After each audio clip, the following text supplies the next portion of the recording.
Sir एक बात बताइए कि क्लोज कांटेक्ट, चलिए मान लिया हमने क्लोज कांटेक्ट में ये फैल रहा है, डब्ल्यूएचओ की इस घोषणा के पीछे क्या कारण था कि उन्होंने कहा कि ज्यादा जो हाई रिस्क ग्रुप हैं वो एलजीबीटीक्यू कम्युनिटी हैं? तो इसका मतलब हम इसे एसटीडी तो पूरी तरीके से नहीं मान सकते सर, क्योंकि इसमें हमारे पास ज्यादा एविडेंस नहीं है ये कहने के लिए कि एसटीडी है।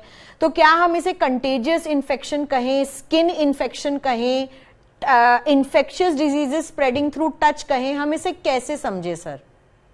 देखिए, एक तो डब्ल्यूएचओ ने जो है अभी जो डिक्लेयर किया पब्लिक हेल्थ इमरजेंसी, इतनी नई डिजीज नहीं है कि हमें इसके बारे में कुछ नहीं पता है। तो ये तो जल्दीबाजी का डिसीजन मैं कह सकता हूं, जो हमें देख के लगता है कि जल्दीबाजी का डिसीजन है, क्योंकि वह तब हम करते हैं पब्लिक इमरजेंसी की पूरे कंट्री सतर्क हो जाए, हमें जो है सारे एफर्ट्स करने चाहिए, सर्विलेंस हमें अपनी स्ट्रेंथन करनी चाहिए, नॉट ओनली फॉर ये मंकी पॉक्स, सारी इस टाइप की डिजीज जो है फ्यूचर में बहुत सी होंगी। और आप मिलन जी आप देखें तो हमने पिछले साल भी कहा था कि हमें जो है जरूरत है इस समय अपने सर्विलेंस सिस्टम को स्ट्रेंथन करने के लिए, सिर्फ सार्स कोरोना वायरस 2 के लिए नहीं, इस टाइप के वायरसेस आगे भी आते रहेंगे, हमें वह जरूरी है कि कितनी जल्दी हम डिटेक्ट कर लेते हैं, वह ज्यादा इंपॉर्टेंट है अपने सर्विलेंस सिस्टम को स्ट्रेंथन करने का। आज मंकी पॉक्स आया है, कल सार्स कोरोना वायरस 2 था, परसों कुछ और आएगा, वो आते रहेंगे।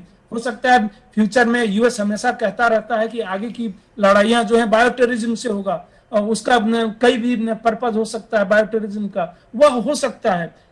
तो ये नहीं है डब्ल्यूएचओ ने क्यों डिक्लेयर कर दिया, अभी इस पे तो बहुत ही कंट्रोवर्सी है और इस पे मैं बात नहीं करना चाहता हूं। आपका सेकंड क्वेश्चन क्या था इससे रिलेटेड? तो सही कुछ और पूछा था आपने?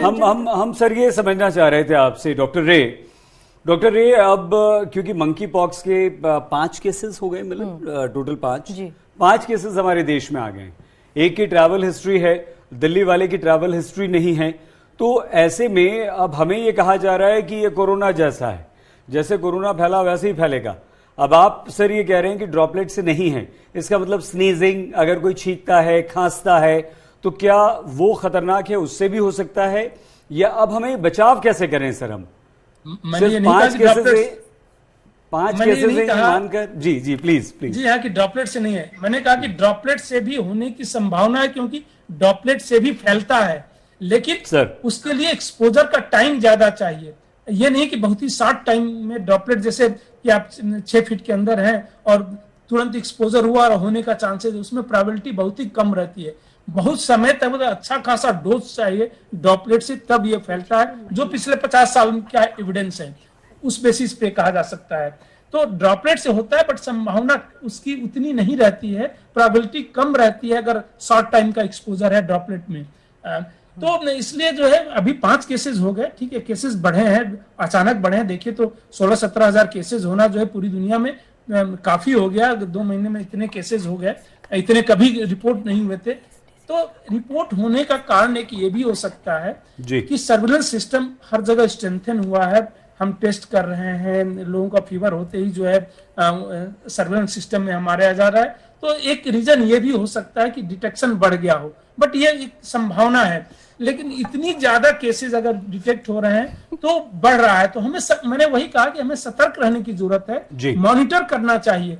इवन कंटेक्ट ट्रेसिंग से अब कंटेक्ट ट्रेसिंग का रोल बढ़ जाता है। कोविड में बाद में कंटेक्ट ट्रेसिंग का रोल नहीं रह गया था, क्योंकि अब हमें पता चल गया था कि हाईली इन्फेक्शियस है, कुछ भी हम कर ले हार्डली जो है 1% भी डिटेक्ट नहीं कर पा रहे हैं। सीरो सर्वे और versus detected number of cases अगर आप देखेंगे तो बहुत ही बड़ा गैप था, 1% के आसपास हम डिटेक्ट कर रहे थे। यहाँ पे ये ऐसा नहीं है, यहाँ पे कंटेक्ट ट्रेसिंग का इसलिए महत्व बढ़ जाता है क्योंकि अगर कोई क्लोज कंटेक्ट है, घर पे कोई हो उस आदमी के जिसके से इस पर्सन को हुआ है, या हेल्थ केयर प्रोवाइडर हो, हेल्थ केयर प्रोवाइडर भी क्लोज कांटेक्ट में रहता है, हमेशा बार बार पेशेंट के पास आता है, तो बार बार उसका एक्सपोजर होता रहता है। हो सकता है अभी डायग्नोसिस उसका नहीं हुआ हो, सिर्फ फीवर हो, उस कंडीशन में और ज्यादा एक्सपोजर होगा तो ड्रॉपलेट से भी अगर बार बार एक्सपोजर हो रहा है तब होने की संभावना होती है। तो हमें कांटेक्ट ट्रेसिंग पे बल देना चाहिए, अपने सर्विलेंस पे बल देना चाहिए। 5 केस आने से हमें ये नहीं मान लेना चाहिए कि कोविड जैसा पैंडेमिक हो जाएगा, और जैसे कोविड में तो ऑलमोस्ट 100% लोग इन्फेक्टेड हो गए। 50 साल में अफ्रीकन कंट्री में, इतने पुअर कंट्री हैं उनमें जो है बार बार एपिडेमिक वहां पे हुआ, आउटब्रेक्स होते रहे, छोटे मोटे आउटब्रेक्स होते रहे, बड़े बड़े भी थोड़े हुए हैं उन कंट्रीज में, लेकिन इतना बड़ा कभी नहीं हुआ।